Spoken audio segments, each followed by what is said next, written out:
آج قبروں پہ رکوع بھی ہے، سجدے بھی ہیں، طواف بھی ہے۔ انا للہ و انا الیہ راجعون۔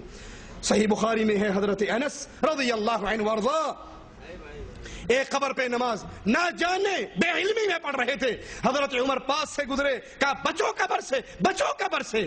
قبر پہ نماز پڑھنے کے لیے اسلام اجازت نہیں دیا کرتا۔ قبروں پر بیٹھ کر، درگاہوں پر بیٹھ کر قرآن کی تلاوت ہے، درگاہوں پر قرآن کی آیات بھی نصب ہیں۔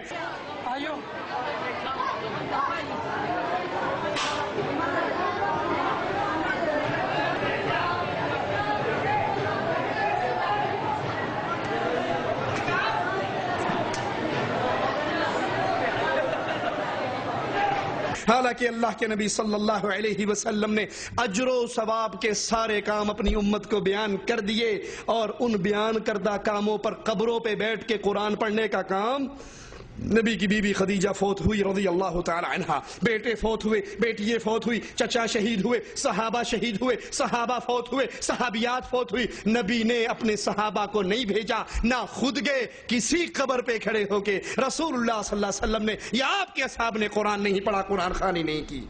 اگر سمجھتے ہیں اور یاد کیجئے، ابو داؤد میں ہے ایک صحابی نے اللہ کے نبی صلی اللہ علیہ وسلم سے آ کر کہا تھا، مقام بوانا پر کچھ اونٹ اللہ نام پہ ذبح کرنا چاہتا ہوں، سنیے اے نبی کا کلمہ پڑھنے والوں، نبی کے سوال سنیے۔ آپ نے 2 سوال کیے اپنے صحابی سے، مقام بوانا جہاں تو اونٹوں کو ذبح کرنا چاہتا ہے، پہلے سوال کا جواب یہ دے کہ ابھی کسی دور میں وہاں پر کوئی بت تو نہیں تھا، مشرکوں کا بت تو نہیں تھا؟ کہا نہیں یا رسول اللہ صلی اللہ علیہ وسلم۔ کہا وہاں کہیں کسی بابے کی کوئی عید مشرکین کی تو نہیں منائی جاتی تھی؟ کہا نہیں اللہ کے نبی، عید بھی نہیں تھی۔ آپ نے کہا اگر وہاں بت بھی نہیں تھا، وہاں پہ عید بھی نہیں تھی، تو جاؤ اپنی نظر کو پورا کر لو، اور اگر وہاں پہ بت ہوتا یا عید ہوتی، میلہ اور عرس ہوتا، تو نبی اہل ایمان کو اللہ نام پر بھی وہاں ذبح کرنے کی اجازت نہ دیتے۔ شخص ایک مکھی کی وجہ سے جنت میں داخل ہوا، ایک مکھی کی وجہ سے جہنم میں داخل ہوا۔ پکڑ لیا بابوں کے پجاریوں نے 2 مسافروں کو، کہا گزرنا ہے تو نیاز دینی پڑے گی، نظر اللہ نیاز حسین پنجتند نادا۔ انہوں نے کہا مسافر ہیں، غریب ہیں، ہمارے پلے میں کچھ نہیں ہے۔ کہا کچھ نہیں ہے تو مکھی مار کے دے جاؤ۔ ایک نے مکھی ماری، دے دی، اس کا راستہ چھوڑ دیا۔ رسول اللہ صلی اللہ علیہ وسلم کی حدیث بتاتی ہے کہ وہ شخص اللہ کی جہنم میں داخل ہوا۔ دوسرے سے کہا مکھی دے، اس نے کہا مکھی کا خالق بھی اللہ ہے، مکھی بھی دوں گا تو رب کے نام پہ دوں گا، کسی پیر فقیر بابے بزرگ کے نام پہ۔ ارے بکرا بڑا ہے، اونٹ بڑا ہے، بیل بڑا ہے، گلاب کا پھول پھر عظیم ہے، ایک مکھی بھی نہیں دوں گا۔ قتل کر دیا، جو مکھی نہ دے کر قتل ہوا یہ سیدھا رب کی جنت میں داخل ہو گیا۔ پیروں کی قبروں پہ چادر چڑھانے والوں، اونٹوں کی نیاز دینے والوں، بکروں کی نیاز دینے والوں، شاہ جمال کے دربار پہ جا کر کہنے والوں، پیر شاہ جمال ککڑ گھینتے پتر ڈے رتا لال، یہ مرغا مکھی سے تو اچھا ہے۔ مکھی دے کر وہ جہنم میں داخل ہوا، کیونکہ یہ نظر عبادت ہے اور ایک اللہ کا حق ہے۔ یوفون بالنذر ویخافون یوما کان شرہ مستطیرا، اللہ کے وہ بندے اپنی نظریں پوری کرتے ہیں اور روز قیامت سے ڈرتے ہیں جس کا شر پھیل جانے والا ہے۔ اسی طرح نظر کا ذکر صدقات کے ساتھ بھی آیا ہے، وما انفقتم من نفقة او نذرتم من نذر فإن اللہ یعلم، تم جو کچھ اللہ کی راہ میں خرچ کرتے ہو یا منت مانتے ہو تو بے شک اللہ اسے جانتا ہے۔ اس سے معلوم ہوا کہ نظر عبادت ہے، اور حدیث میں بھی آتا ہے کفارۃ النذر کفارۃ الیمین، نظر کا کفارہ وہی ہے جو قسم کا کفارہ ہے۔ ان قبروں پر جانوروں کو ذبح کیا جاتا ہے، حالانکہ یہ بہت بڑی عبادت ہے۔ صحیح مسلم میں حضرت علی رضی اللہ عنہ وارضاہ سے روایت ہے، رسول اللہ صلی اللہ علیہ وسلم نے فرمایا لعن اللہ من ذبح لغیر اللہ، اللہ کی لعنت ہو اس پر جو اللہ کے علاوہ کسی اور کے نام پہ ذبح کرے، وہ حجویری کے نام پہ ذبح کرے، لال شہباز کلندر کے نام پہ ذبح کرے، پیر اور بابے کے نام پہ ذبح کرے، مندر کے نام پہ ذبح کرے، جس کے نام پہ بھی ذبح کرے، لعن اللہ من ذبح لغیر اللہ، جو اللہ کے علاوہ کسی اور کے لیے ذبح کرتا ہے اس پہ اللہ کی لعنت برستی ہے، اور جو رب کے لیے ذبح کرتا ہے اس پہ رب کی رحمت اترتی ہے۔ انما حرم عليكم الميتة والدم ولحم الخنزير وما اهل به لغير الله، اللہ نے تم پر مردہ، خون، سور کا گوشت اور ہر اس جانور کو حرام کر دیا جسے غیر اللہ کے نام پہ ذبح کیا جاتا ہے۔ 9 محرم کو حسین کے نام پہ ذبح ہونے والا گوشت لینے والوں، کہتے ہیں بیٹا یہ پڑوسی ہے، محرم کا گوشت لایا ہے، شبرات کے کنڈے لایا ہے، لے لو کوٹھے تے سٹ دیا جے، نہ کھایا جے، اگر نہ لوگے تو دوستی خراب ہوگی۔ تو لے کر کوٹھے پہ پھینکے گا، تیرے بیٹے کہیں گے ابا جان لے لیا کرتے تھے، چھپ کے کھا بھی لیا کرتے تھے، کھا لو۔